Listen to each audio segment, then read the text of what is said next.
Right now, there is a massive $11 price difference between an ounce of silver in New York and an ounce of silver in Shanghai. Why? Because the East is finally rejecting the West completely made up paper silver prices. Not just China, by the way, India too. They've stopped playing the rigged paper game and are letting silver reach its fair value. How? Well, the East is actively draining the West's physical silver, and Wall Street is completely losing control of price. My name's Nick. I've been a professional investor and unprofessional trader for 24 years.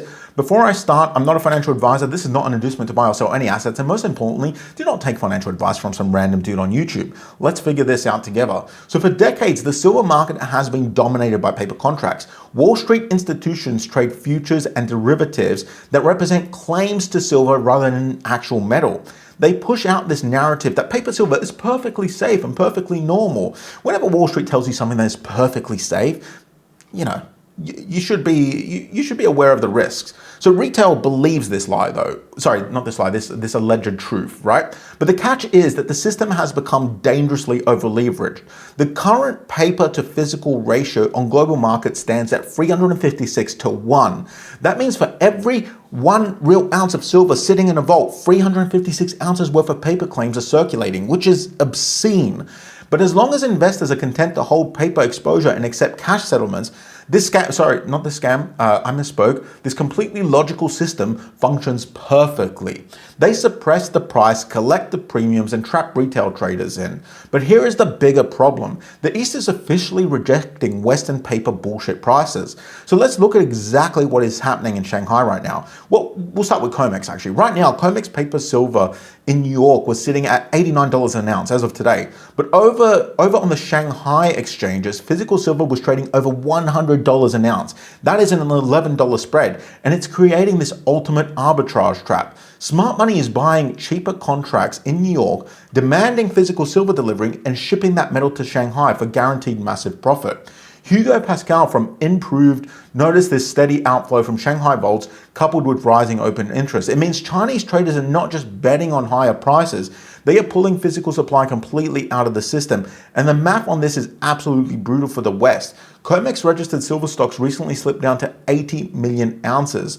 They have delivered 86% of their current registered inventory in just 60 days. At the current withdrawal pace, they have about 80 trading days of accessible silver reserves left before the vaults are completely empty. Now, I just want to say that at the current pace, the pace can change and COMEX can implement things. So don't bet any money on 80 trading days all silver in COMEX runs out. That being said, London is already feeling the panic. Late last year, London silver lease rates spiked to 39%. That reflects extreme undeniable physical scarcity. And it's not just China, by the way. India just dropped a financial nuke on the London Bullion Market Association. And London is kind of with COMEX. They're in it together as part of the West. India imports roughly 7,000 tons of silver annually, making them the world's largest importer. Their imports surged by 44% last year, even as prices nearly tripled. They are now pricing silver based on their own physical demand and on their own MCX exchange. They are pricing it in rupees, adding local taxes and paying massive premiums because they actually need physical delivery. They're basing it on physical real silver. They're not just converting COMEX paper prices anymore. Both the world's #1 and #2 silver consuming nations, India and China, are pricing silver on physical reality. So what happens to the manipulators? Bullion banks like JP Morgan have been fined hundreds of millions for manipulating precious metal prices. Now, Wall Street can usually print unlimited paper contracts to suppress the price of silver, but they cannot print physical delivery to send to Beijing. They cannot print real silver. Right now, paper exposure exceeds available registered stock by over 400%. If even a small fraction of participants demand physical delivery, the market faces a catastrophic short squeeze. Back in 1980, the Hunt brothers tried to corner the silver market by using massive margin debt.